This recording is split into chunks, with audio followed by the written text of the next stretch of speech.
Bună, sunt Alexandra Pop și astăzi la Beauty IQ vă invit la o discuție despre bune maniere, feminitate, eleganță, politețe, dar într-un context actual și modern. Pentru asta am marea plăcere să am alături de mine pe Anca Șerban. Anca, îți mulțumesc foarte mult pentru că ai acceptat această discuție în cadrul Beauty IQ. Anca este terapeut și coach și eu am avut plăcerea să o cunosc în cadrul proiectului pe care l-a fondat, și anume Manier Art, proiect prin care Anca a oferit consultanță în good manners, bune maniere, atât adulților cât și copiilor. Și este un proiect minunat, a fost unic la vremea aceea, cred că a ajutat multe persoane, inclusiv pe mine, și am amintiri foarte frumoase de la acel curs. Și sper ca astăzi Anca să ne împărtășească puțin și din ce am învățat, am avut eu ocazia să învăț atunci, poate să-mi și readuc aminte multe din acele informații. Anca, îți mulțumesc tare mult! Pentru început vreau să-ți mulțumesc și eu în primul rând pentru ideea pe care ai avut-o și produsul pe care îl concepi, pentru educația femeilor. Mă bucur foarte tare că pot să fac parte din proiectul tău Beauty IQ și de asemenea mă bucur să ne revedem. Într-adevăr, ne-am văzut de mult, acum ceva timp, la un seminar pe care îl făceam, cred că se denumea Secrete de Lady, povesteam despre ce valori ar trebui să aibă o lady, cum ar fi bine să se comporte, tot ce înseamnă atitudine, gesturi și așa mai departe, evident adaptate zilelor noastre. Și așa cum ziceai la început, mi-am propus și pentru astăzi să avem o discuție foarte relaxată, să demitizăm cumva ideea că a avea bun simț înseamnă să fii încorsetat, să nu poți să respiri, să te îmbraci tot timpul apretat sau alte lucruri de acest fel, să vrei tot timpul să fii reținut sau să nu-ți dai voie să fii autentic atunci când auzi cuvântul ăsta, bune maniere sau mai degrabă bun simț. Așa că un mare mulțumesc de invitație. Da, ție îți mulțumesc. Într-adevăr, să știi că și eu am tendința asta, când aud despre bune maniere, îți ziceam, mă gândesc la, nu știu, rigoarea armatei sau anumite reguli foarte stricte de urmat. Așa cum ziceai și tu, există într-adevăr anumite conjuncturi, circumstanțe în care, da, există o etichetă mai severă, dar noi vrem să vorbim despre acele reguli pe care zi de zi ne pot ajuta. Cred că asta e important. Pentru mine asta înseamnă bune maniere, faptul că comportându-te într-un anumit fel sau evitând, poate mai degrabă, anumite comportamente care îi pot deranja pe alții, poți avea anumite beneficii, de exemplu în cadrul unui interviu sau în relațiile personale de zi cu zi și așa mai departe. Exemplele pot fi la nesfârșit. La nesfârșit. Da, într-adevăr, nu cred că e cazul să mergem în zona asta de ceva foarte oficial, să mergem în zona diplomației. Dacă ar fi să dau o definiție sau pur și simplu să mă gândesc la ce ar însemna bune maniere în zilele noastre, aș merge la banala, foarte utilizată regula politeții, și anume ce ție nu-ți place, altuia nu-i face, din perspectiva faptului că îmi doresc să creez o experiență bună pentru tine în prezența mea și cel mai probabil că și tu îți dorești să creezi o experiență minunată pentru mine în prezența ta. Acolo e esența, acolo aș merge cu ideea să mă gândesc oare ce impact ar avea faptele mele, gesturile mele, poate câteodată și modul în care mă îmbrac asupra celui de lângă mine. Atât. Prefer să cred și întotdeauna am promovat ideea cum că bunele maniere reprezintă doar niște ghidări pentru o viață mai bună. Aș merge mai departe cu ideea că, uite, în trafic există niște reguli. Evident că dacă nu ar exista regulile astea, n-ar funcționa traficul într-un mod civilizat și extrapolând, și societatea are nevoie de niște reguli. Cum ziceam, ghidări mai degrabă, ar fi foarte util să le cunoaștem ca să știm și cum să le folosim și când chiar să le încălcăm, pentru că există și oportunitatea asta. De ce nu? Da. De-abia aștept să ne dai și exemple. Într-adevăr, acum, făcând așa o legătură cu partea asta de frumusețe, partea de care mă ocup eu, machiaj și așa mai departe, cum spuneai, eleganța feminină are două componente da. importante, Da. și poate astăzi este așa un mare gap, de multe ori între cele două, tindem să acordăm foarte multă atenție componente exterioare. Exact. Suntem foarte, foarte preocupate, mai ales ca femei, de modul în care ne machiem, de modul în care ne îmbrăcăm, de marca poșetei, de marca și tocurile pantofilor și așa mai departe, de cum ne facem contouring-ul, că acum și la machiaj există așa un standard foarte ridicat de modul în care ne machiem noi pentru o zi normală. Și astea sunt, sigur, dacă ne pasionează și dacă ne ajută și dacă le adaptăm, ne pot fi de folos, dar sunt, așa cum ziceai tu, ca rama unui tablou care e pusă în centru, adică dacă nu există tabloul în sine, ne uităm la un tablou, la un perete alb pe care există o ramă și nu are conținut, nu are substanță. Exact. Și care ar fi componentele interioare sau definește-ne, te rog, ajută-ne cu componenta asta interioară care credem noi că nu se vede, dar se vede și poate e de multe ori mai evidentă decât rujul pe care îl purtăm sau nu. Da, evident că faptele vorbesc despre noi întotdeauna și acolo o să se vadă calitatea, poate educația, poate, hai să zicem, bunul simț. Dincolo de orice ruj, dacă o apariție este absolut impecabilă, în secunda în care deschidem gura și nu îmbrăcăm acea apariție sau nu susținem cu ceva consistent, o să fie egală cu zero apariție impecabilă. Și atunci, da... Și marca poșete. Și marca poșete, exact. Da, foarte important ca de știut că există, cel puțin așa le-am formulat eu pentru cursurile la care ai fost și tu, două componente, una interioară și una exterioară, în sensul că e foarte important să ai grijă și de modul în care te prezinți și arăți, dar atâta timp cât nu mergi cu atenția și la a construi ceva sustenabil în interior, s-ar putea să pălească și să dispară foarte repede, odată cu niște acțiuni, niște vorbe, niște fapte, tot ambalajul ăla impecabil. Iar la partea de componente de interior, exact ca și cu definiția anterioară a bunului simț, merge totul în a nu deranja pe celălalt, dar nu în măsura în care să-ți alterezi existența, ci în măsura în care hai să iau în calcul un pic ce se întâmplă cu mesajul pe care îl trimit mai departe, cum influențez viața celui de lângă mine, chiar și printr-un comportament. Iar aici putem să ne gândim la banala punctualitate, care ai zice că nu contează cât de repede ajung sau dacă mă țin de ora pe care am promis-o. În schimb, există niște dedesubturi mult mai profunde și un comportament de genul ăsta punctual, să zicem, sau a fi punctual, trimite un mesaj mult mai important despre faptul că sunt în stare să-mi iau un angajament. Și dacă mergem în sfera profesională, asta deja te duce într-o zonă de profesionist. Așa că toate lucrurile astea de la a fi punctual, a te ține de cuvânt, a avea capacitatea să vezi lucrurile bune din oameni și să nu scoți în evidență doar părțile negative, a avea capacitatea să știi să vorbești, să asculți omul de lângă tine, să nu te pui pe tine în mod constant în centru și să exigi doar tu și ceilalți nu. Lucruri de acest fel ar merita menționate despre componenta interioară, să zicem.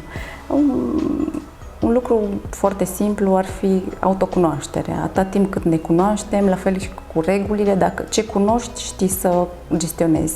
Dacă nu știi ce-i pe interiorul tău și ce e important pentru tine, dacă nu știi cum să te comporți, nu știi să asculți în mod real pe cineva,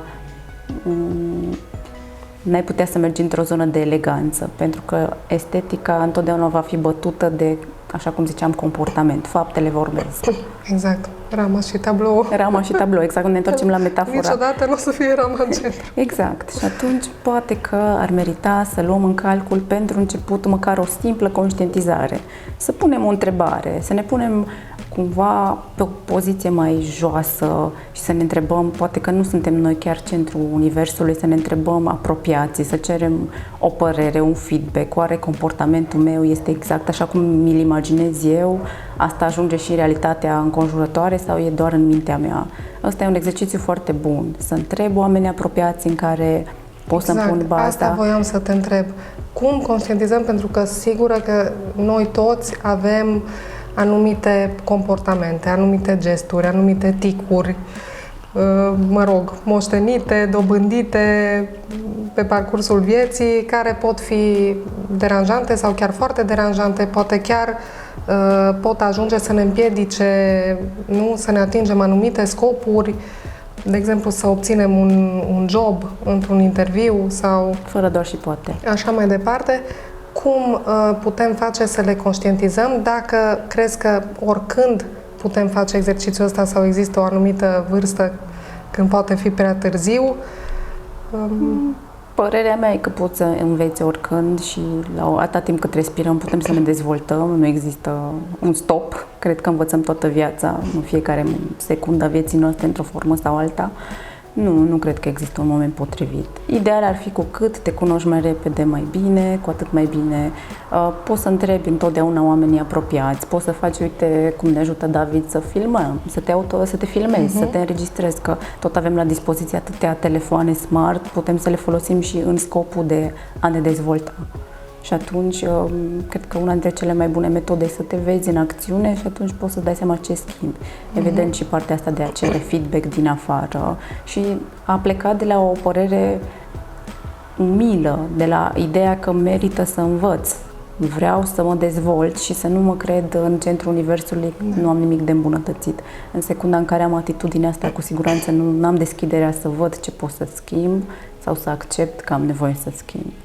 Și așa, ca o paranteză, în perioada manierart am descoperit cu surprindere și cu poate ușoară dezamăgire că oamenii care aveau cea mai mare nevoie de astfel de, să zicem, ghidări, sunt oamenii care consideră că nu au nevoie de așa ceva și nu apelează. De obicei apelau la mine oameni care exact asta făceau, considerau că mai au de învățat, mai au de îmbunătățit, au nevoie de o ghidare pentru o situație specifică, să se pregătească pentru un eveniment important unde să facă față cu brio. Da, păi așa e în orice, până la urmă.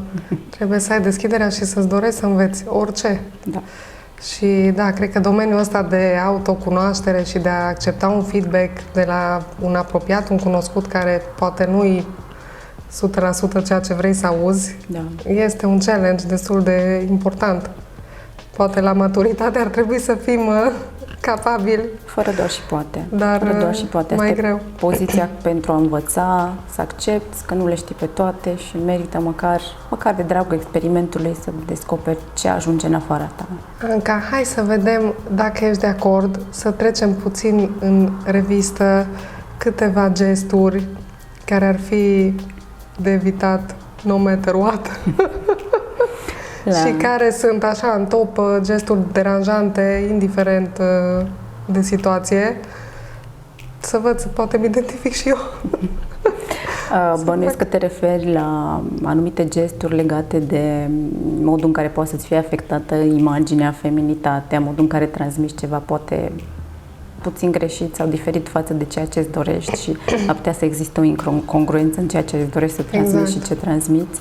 Și îți spun de unde mi-a venit mie dorința și nevoia asta de a avea discuția asta cu tine. Observ mai ales în Cluj, da, este un oraș frumos, mergi în centru, plin de doamne, domnișoare, foarte frumos aranjate, îmbrăcate, elegante și așa mai departe. Și după aceea se așează la masă, la restaurant, vine și mâncarea și te miri la fiecare înghițitură cum de nu-i pică în poală, în loc să aterizeze, în loc să ajungă în gură, de la distanța dintre domniță și masă sau invers. Cred că o să ne dai și exemplu. Da.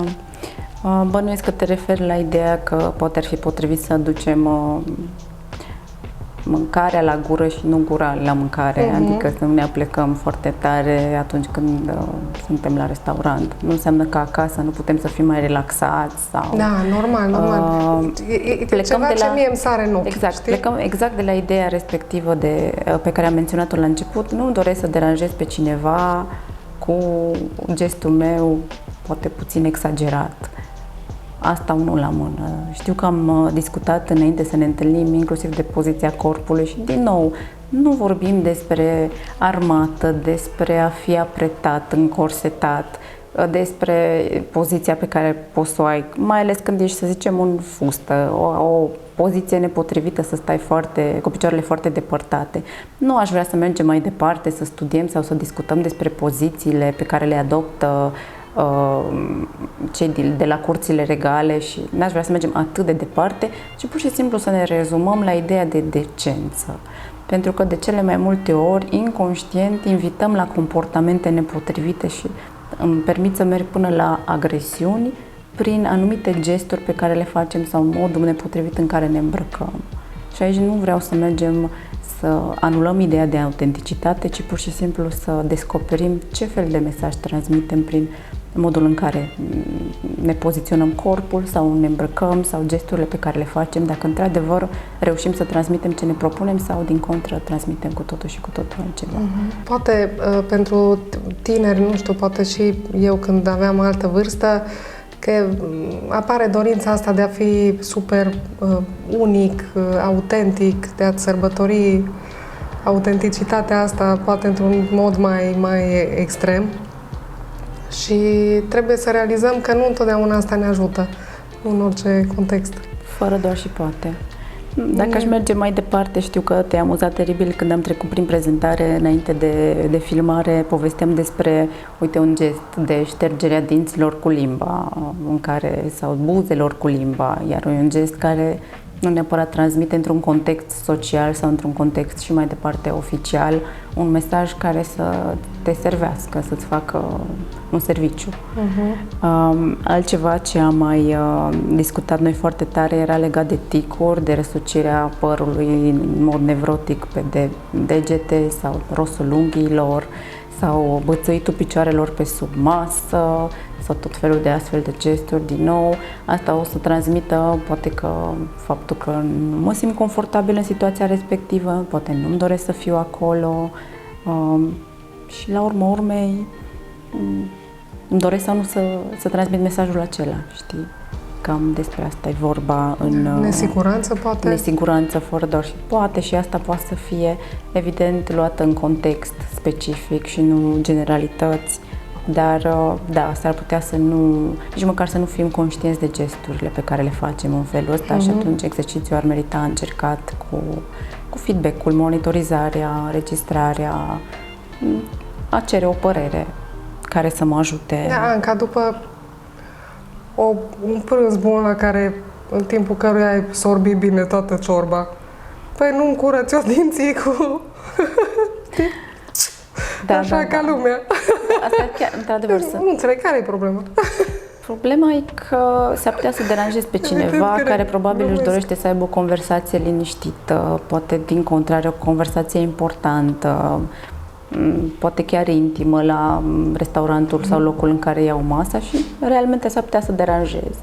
Nu înseamnă că trebuie să mă transform într-un yes man și să fac tuturor pe plac. Nu ajungem în această zonă, ci pur și simplu să mă gândesc, mie mi-ar plăcea să fiu deranjat de un anume aspect, poate vizual, olfactiv, auditiv. Din perspectiva asta mă întorc din nou și din nou la a te asigura că tu poți să construiești un context potrivit și omul de lângă tine să se simtă bine în preajma ta. Deci așteptăm să ajungem acasă să ne spălăm frumos pe dinți, da? Intimitatea propriei băi. În zilele noastre foarte ușor poți să pui într-o poșetă sau într-un buzunar sau undeva un dental floss și există evident toaletele sau zone mai retrase în care poți să faci gestul ăsta și să-ți continui relaxat prânzul, întâlnirea sau locul în care te afli, fără să rămâi tot timpul cu atenție la restul alimentare. Bun. Dacă toți suntem în zona gurii, ne împrospătăm sau nu rujul la masă? Păi acum, din nou, depinde de situația în care te regăsești. Cu siguranță la o cină cu un dress code, white tie, black tie, nu o să faci așa ceva. De asta e important și, cum ziceam și la început, să cunoști ghidările astea, regulile astea, ca să poți să-ți permiți să le încalci în mod corect, aș spune, sau care să, din nou, să te servească. În viața de zi cu zi, poate că ar fi ideal să ajungi la o toaletă, deși acum câțiva ani citisem undeva că regina Angliei a reușit să-și refacă machiajul în zona asta, are împrospătat rujul undeva la un meci de polo sau, în orice caz, undeva în public, și de atunci cumva ar fi mai relaxată ideea de a reîmprospăta. Da, nu știu, uite, cred că ăsta poate ar fi un exercițiu, deși poate iară mergem în zona aia prea rigidă. Dacă ar fi să faci un gest, să te gândești la regină sau la prințesa Kate, dacă l-ar face sau nu, nu știu. Da. De exemplu, o vezi veni la restaurant și aruncându-și telefonul pe masă, știi? Nu, asta cu siguranță. Asta sigur nu. Asta cu siguranță nu. Și asta cu telefonul, mi se pare, și chiar mulțumesc că ai ridicat subiectul acesta la Fileu, mi se pare un subiect foarte util în zilele noastre, pentru că uităm așa de mult să fim în contact unii cu alții și să ne bucurăm real de prezența fizică, mai ales acum când e atât de prețioasă întâlnirea fizică. Cred că telefonul nu prea ar avea ce să aibă loc pe masă, mai degrabă o privire ochi în ochi sau să ne concentrăm pe cât posibil să fim prezenți, să savurăm, să luăm tot ce putem din întâlnirea face-to-face. Acum ați de acord și cu ideea asta, ok, am nevoie să pun niște poze în conturile mele de social media, dar ar merita totuși să mare parte, 90% din timpul petrecut într-o întâlnire să fie cu persoana cu care te-ai întâlnit și nu în ecranul telefonului. Da, asta ține de asta respect ține și față de timpul celelalte. În primul rând ține și respectul față de propria persoană, pentru că mi-asum ca timpul meu să fie consumat cu o conversație de calitate și nu să rămân cu ochii acolo unde știu sigur că mă pot întoarce oricând. În schimb, poate nu o să mai am ocazia să mă întâlnesc cu persoana respectivă sau o să ratez un subiect de discuție important sau, cine știe, o negociere. Nu mai vorbesc de zona asta de business. Am pățit, să știi, și cu telefonul și poate eram și cu gândul în altă parte, să trebuiască să întreb persoana, dar ce ziceai? Exact. Și horror, adică te simți foarte prost și e clar că e ceva nepoliticos de făcut. Acum, nu-i greșit să ai câte o eroare din când în când, în schimb să nu faci un mod de viață din asta. Oare așa scosul unei oglinjoare să ne verificăm? Păi acum nu suntem la armată. Ideea e pe care făcutul de selfie-uri. Ar fi interesant să o ai în minte, să te gândești cât de mult poți să mergi într-o zonă de intimitate, să nu deranjezi pe ceilalți, să nu crezi, să nu stârnești niște evenimente care nu ți-ar plăcea. Așa, dacă găsești un loc potrivit, oricum, acum multă lume și toți facem asta, poze și doar ideea asta să nu cumva să ajungi să petreci mai mult timp în oglindă decât cu omul de lângă tine sau să petreci mai mult timp încercând să găsești selfie-ul perfect sau filtrul perfect. Hai să trecem la chiloți. Partea mea preferată. La ce? Să trecem? Nu. La partea cu... la partea cu... Da, povesteai despre... Acum povestim gesturile pe care le menționăm acum. Cred că am omis, fiind luate de valul discuției, să spunem că gesturile pe care le menționăm acum afectează într-un fel sau altul eleganța, adică mai mult afectează eleganța, cum ar fi să ai o apariție impecabilă, să știi exact cine ești, la locul potrivit, cu oamenii potriviți și poate dintr-o dată să te găsești într-o ipostază în care habar n-am, să tragi de breteaua unui sutien sau povesteai tu de un eveniment foarte neplăcut de la o nuntă când cineva părăsea toaleta și uita să verifice dacă toate hainele sunt în locul potrivit și întâmplător. Și, din păcate, chiloții au elastic și elasticul poate să prindă așa. fusta. Da, adică expunerea lenjeriei intime. Acum și vreau neapărat să întăresc ideea asta, că nu înseamnă că nu putem să mergem mai ales în zona asta de fashion, unde există o grămadă de specialiști și știu ei să combine mai bine componentele astea ale vestimentației. Vorbim de viața de zi cu zi. Și din perspectiva asta, ok, dacă există la vedere o porțiune din lenjerie, ce se întâmplă? Că acolo mergem. E foarte probabil o să stârnesc pe cineva să facă un gest pe care nu mi-l doresc ca femeie. Și atunci poate că e de datoria mea să mă uit un pic să văd eu am încurajat un gest nepotrivit sau nu. Din nou la ideea ce ție nu-ți place, altuia nu-i face. Sau poate, înainte să ajungem la gesturi, pur și simplu atragi atenția, privirea. Exact. Și atunci distragi atenția de la ceva ce tu vrei să transmiți, poate exact. Profesionalism într-un cadru business, de exemplu. Exact, dacă povestim la un simplu interviu. E foarte important, apropo de ideea că merită să le cunoști ca să știi cum le poți folosi și cum poți jongla cu ele, să știi exact în ce context, să definești foarte bine. Acum sunt într-un context personal în care vreau să flirtez, să mă joc, să intru în dialog cu cealaltă parte, să atrag atenția în felul ăsta. Sau sunt într-un context profesional unde mesajul meu important e să fie că sunt un om profesionist, știu să-mi văd de treabă, ajung la timp, pot să-mi asum responsabilități și toate mai departe. Într-un astfel de context, dacă pedicura mea de o nuanță super țipătoare o să iasă în evidență, evident că omul nu o să mai fie atent la partea mea profesională sau dacă mi-expun o parte a lenjeriei intime. Cu siguranță se vor activa alți centri despre alte informații pe care nu neapărat e util să le transmit în acel moment. Anca, un lucru care pe mine mă deranjează, soțul meu le spune femeie cometă, femei cometă, acelor doamne care trec pe lângă tine și efectiv miros atât de puternic, de multe ori a parfum, încât nu știi ce să leșini, să-ți ții respirația, să... Cred că se pune foarte mult accent acum pe partea asta de parfumuri, majoritatea produselor cosmetice, produselor de îngrijire, de beauty, au un anumit parfum. Că vorbim de banalul săpun, gel de duș. Cred că poate fi acolo și un amestec deranjant până la urmă, dacă ai și un gel de duș, un deodorant și un parfum deasupra, și de acolo poate fi o problemă.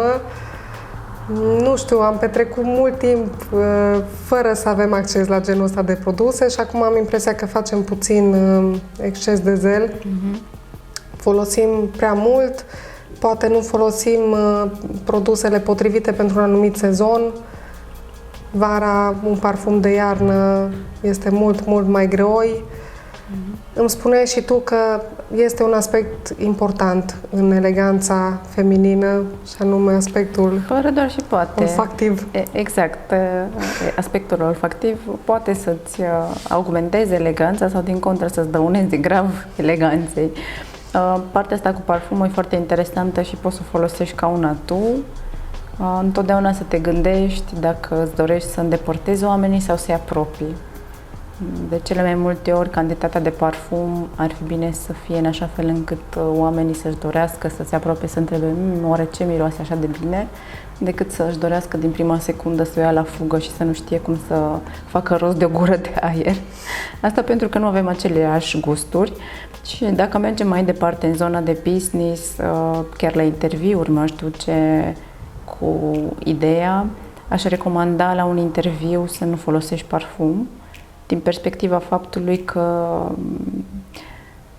memoria olfactivă e una dintre cele mai importante pentru noi, oamenii, și niciodată nu vei ști ce amintire vei trezi cu parfumul tău celui care te intervievează și asta s-ar putea să fie în favoarea sau în defavoarea ta.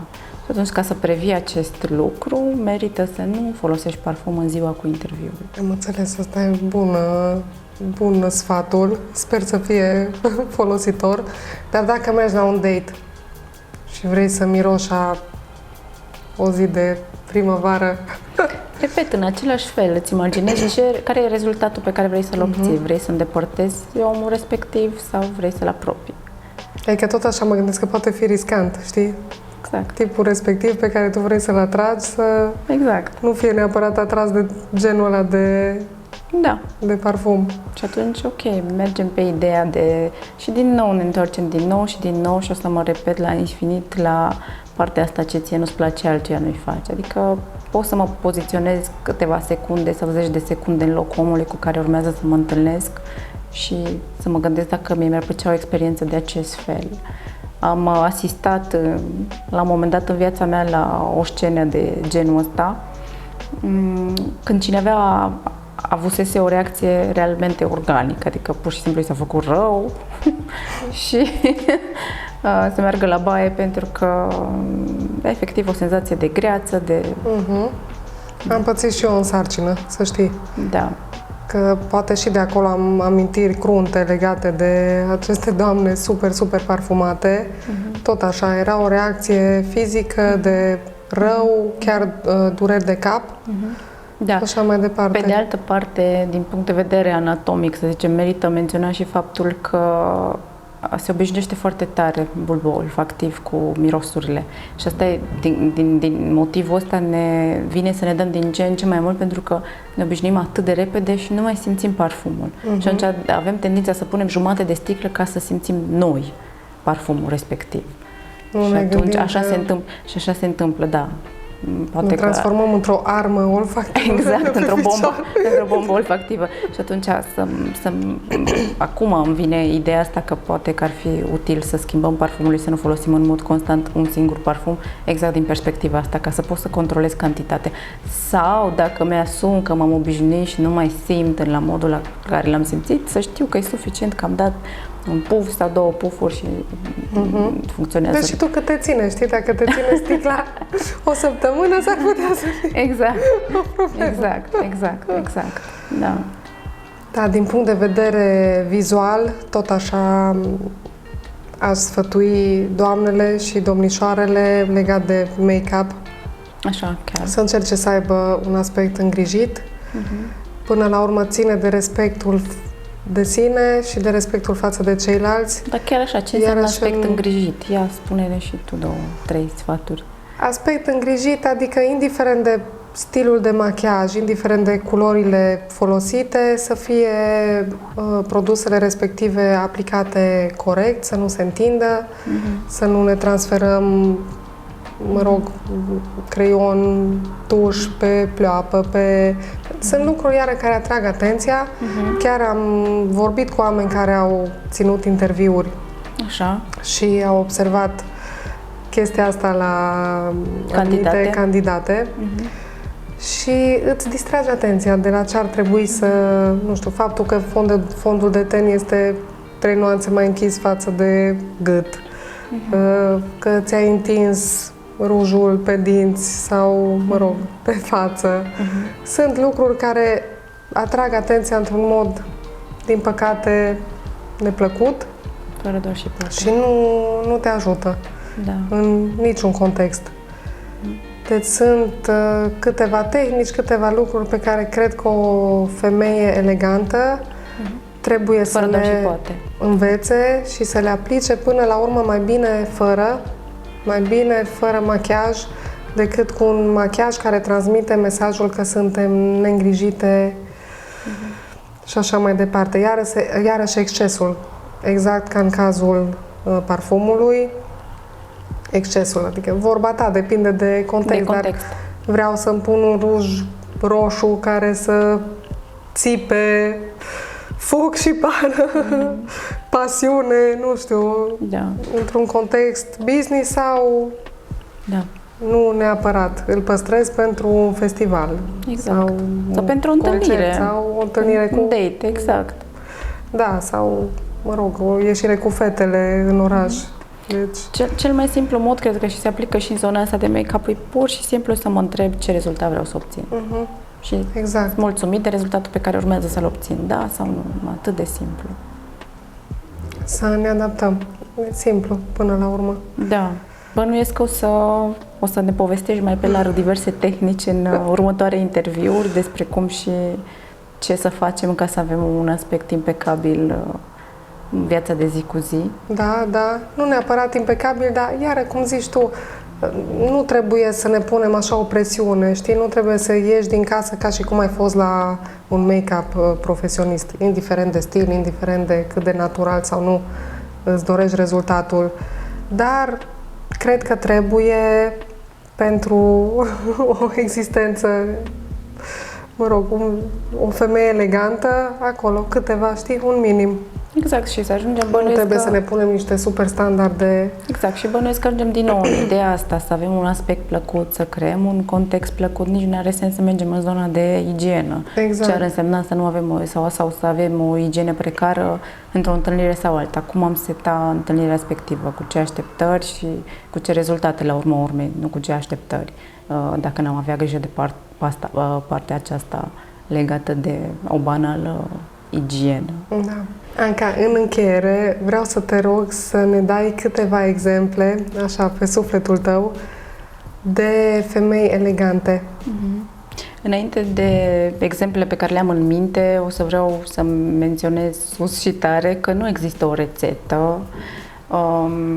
Toate cărțile pe care le-am citit, toate articolele spun în felul următor că e foarte important, în primul rând, să fii în armonie și în pace cu tine. Atâta timp cât te cunoști foarte bine și ești asumat și împăcat cu tine, treaba asta se vede și la exterior.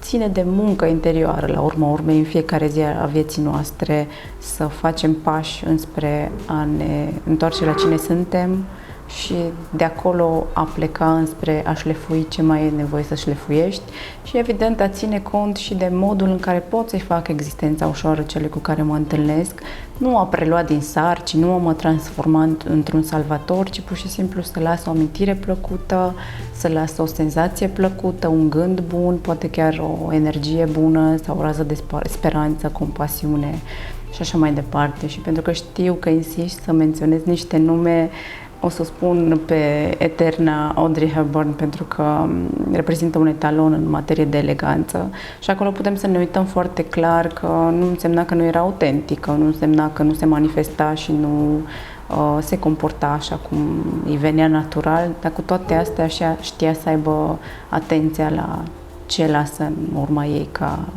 energie, rezultatul acțiunilor ei, partea asta de a fi foarte caldă, grijulie cu ceilalți, foarte mult voluntariat, evident partea asta de caritate.